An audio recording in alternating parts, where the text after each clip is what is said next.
Where to begin? Where to begin? How about once upon a time? Nah. How many times have you heard that to begin a story? Why don't we just go back to the day things took a turn for the worse? If you want to hear the story, you can read along with me in your book. You'll know it's time to turn the page when you hear this sound. Let's begin now. In the town of Okie Oaks, Chicken Little was ringing the school bell. The sky is falling! The sky is falling! He described a piece of sky that was shaped like a stop sign. It looks like a stop sign? Yes! And it hit me on the head! At first, the crowd panicked. Then his father, Buck Cluck, stopped them. It's okay, everyone. It was just an acorn that hit my son. A little acorn. No, Dad, no!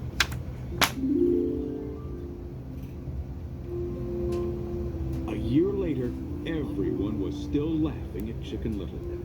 There was even talk of making a movie about it. As Buck drove his son to the school bus, he repeated some earlier advice. Remember how I told you it would be better for you just to lay low, don't call attention to yourself, right? Chicken Little tried, but it was no use. He missed the bus and chased it through town. He lost his pants. At school, he shook up a soda bottle and used it to launch himself through a window, then got trapped inside his locker. Meanwhile, class was starting. Mr. Wollensworth called the roll. Foxy Loxy, Goosey Lucy, and Chicken Little's friends, Abby Mallard, Runt of the Litter, and Fish Out of Water. Just one student was missing. Chicken Little. Toddy again. In gym class, Chicken Little told Abby about his morning. But you know, that's not gonna get me down. All I need is a chance to do something great to make everyone forget the whole sky falling thing once and for all. Abby wasn't so sure. She thought Chicken Little should ask why his dad didn't stand up for him when he said the sky fell. Here's the solution. You and your dad talking, closure. Closure? Talking about something until it's resolved. Suddenly, a ball came flying at them and knocked Abby down. Foxy Loxy laughed. Chicken Little didn't think it was funny. That does it. He marched up to Foxy and started to grab him. Instead, Foxy's sidekick, Goosey Lucy, grabbed Chicken Little and slung him against the wall, setting off the fire alarm. And who got the blame? Chicken Little, of course. He was called to the principal's office, along with his dad. Afterward, Buck listened as Chicken Little described his plan. What if I joined the baseball team? Dad, you were such a big star in high school, you know? I figured, hey, you could give me some pointers. Buck shook his head sadly. Maybe baseball isn't exactly your thing, you know. Have you considered the chess team? That night, Chicken Little gazed at the stars, wishing he could put things right. Come on. All I need is a chance.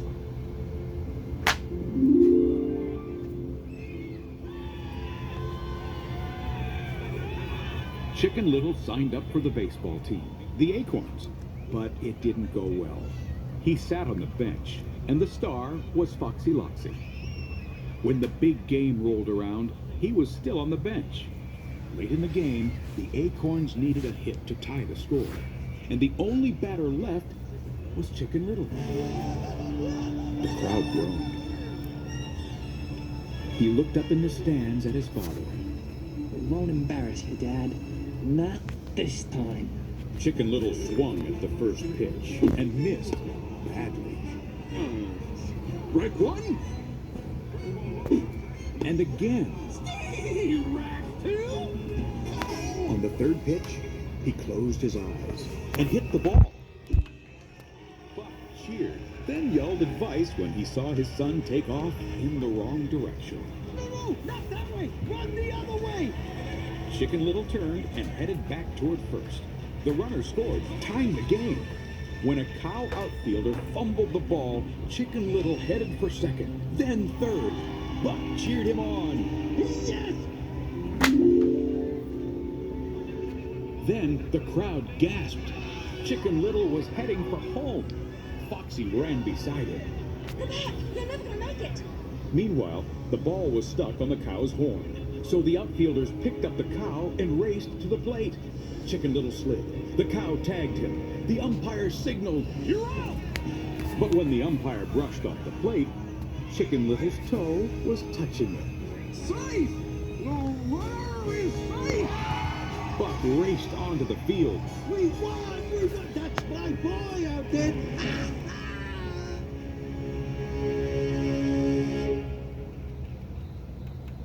That night, Buck sat with his son. I guess that puts the whole sky is falling incident behind us once and for all. Good kiddo. You bet, Dad. Unless you think we need closure. Closure? It's closed. Good night, please.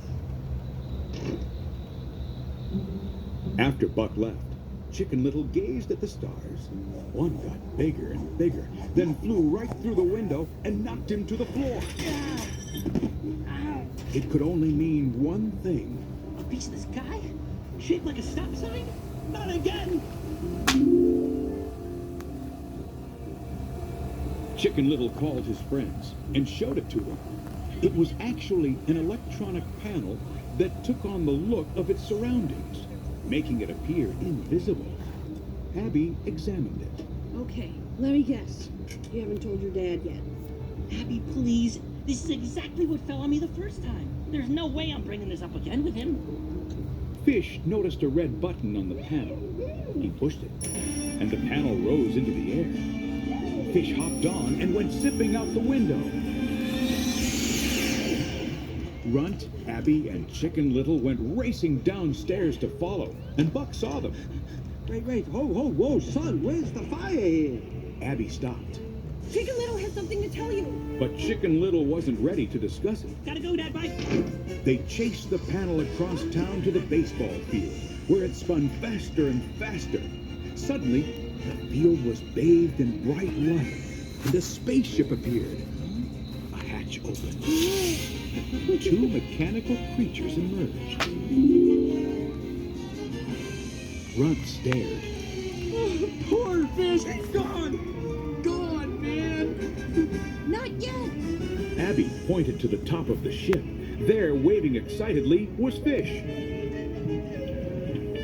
When the creatures walked away into the woods, the three friends sneaked into the ship. Chicken Little noticed a little alien with a single eye. He winked, and the alien winked back. Then, remembering Fish, he hurried off. The little alien followed. The friends rounded a corner and found a screen showing Fish's skeleton. Fish stepped out from behind it. He was fine. Fish showed them what he had found, a map of the planets, with all the other planets crossed out except for Earth, which was circled in red. Chicken Little gulped. We're next. They raced toward the exit, but their way was blocked by the two mechanical creatures, which had returned to their ship. The friends darted by them, finally managing to squeeze through the hatch. Runt brought up the rear, getting stuck for a minute. I'm sorry. Kitchen makes me bloat. They hurried away with the creatures in pursuit. Right behind them was the little alien, trying to keep up. The creatures chased them into the woods, through a cornfield, and finally toward town. Abby yelled, The school bell! We've got to ring the school bell to warn everyone! Hurry! Hurry! When they reached the school, the door was locked. But Chicken Little noticed a vending machine. I need a soda. He shook the bottle and rocketed himself up to the bell tower.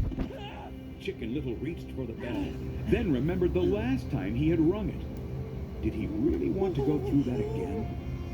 Then he saw the two creatures going after his friends. He grabbed the bell rope and pulled. The creatures covered their ears and ran off.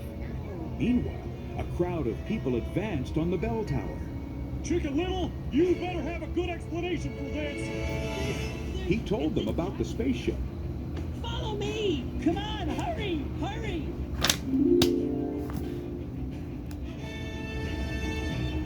Chicken Little and his friends led them to the ball field, where the creatures had started the ship's engines. He yelled to the crowd.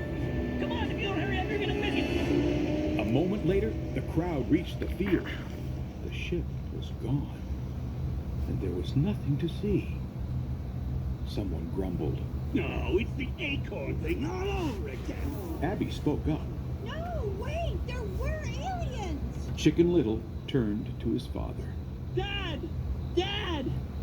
I'm not making this up. You gotta believe me this time. Buck sighed. No, son. I don't. The crowd wandered off, and Chicken Little headed home. He was all alone. Or was he? The bushes parted, and the little alien popped out. Seeing Chicken Little, he followed. Miles above in the spaceship, the two creatures realized that the little alien wasn't on the ship. They sent out a distress call.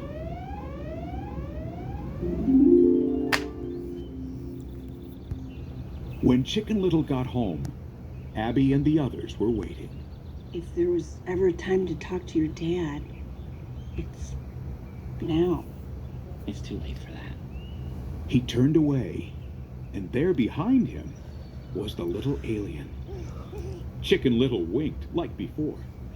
Instead of winking back, the alien started to wail. Runt stared. What is that thing? The alien babbled hysterically. To their amazement, Fish translated. They learned that the alien was from the spaceship and had been left behind.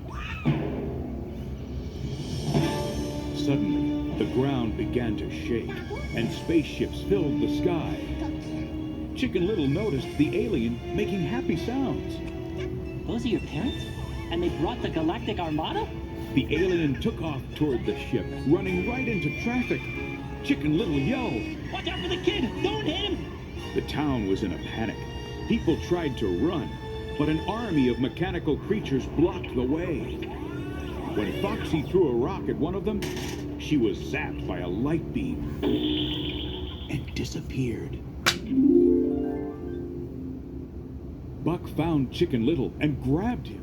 We gotta get out of here. Come on. Chicken Little tried to pull away, and Abby spoke up.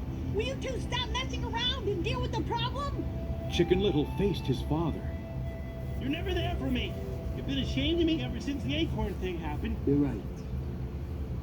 But you need to know that I love you, no matter what. And I'm sorry if I ever made you feel like that was something you had to earn. Chicken Little smiled and hugged his dad. Then they snapped back into action.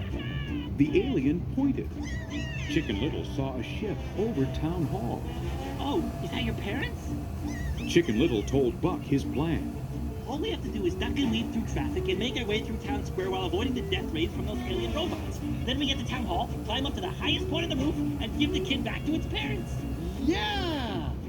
Buck grabbed the little alien, and they raced into the crowd.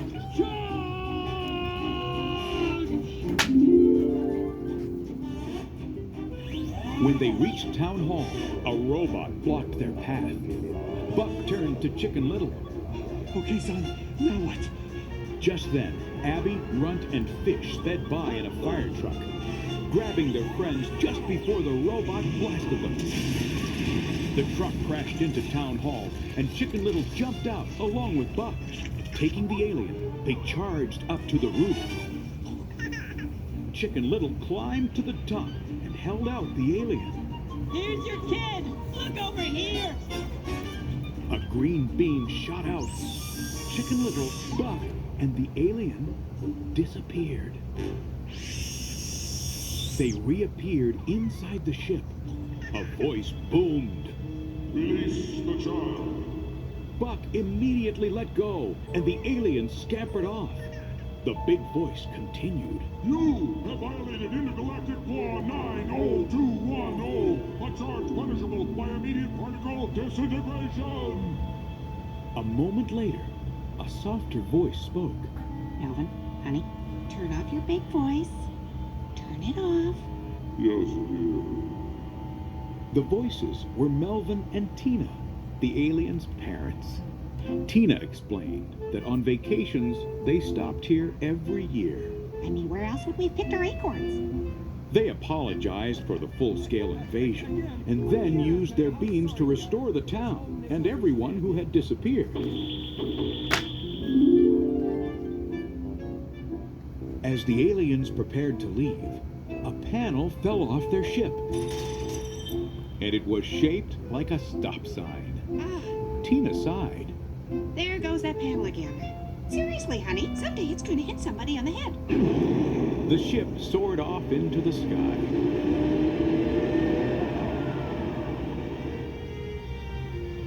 A year later, in the movie version, Chicken Little spoke. Though at times it may feel like the sky is falling around you, never give up. When the movie ended, Buck proudly lifted up his son, and the audience cheered. For once, Chicken Little was the biggest guy in town.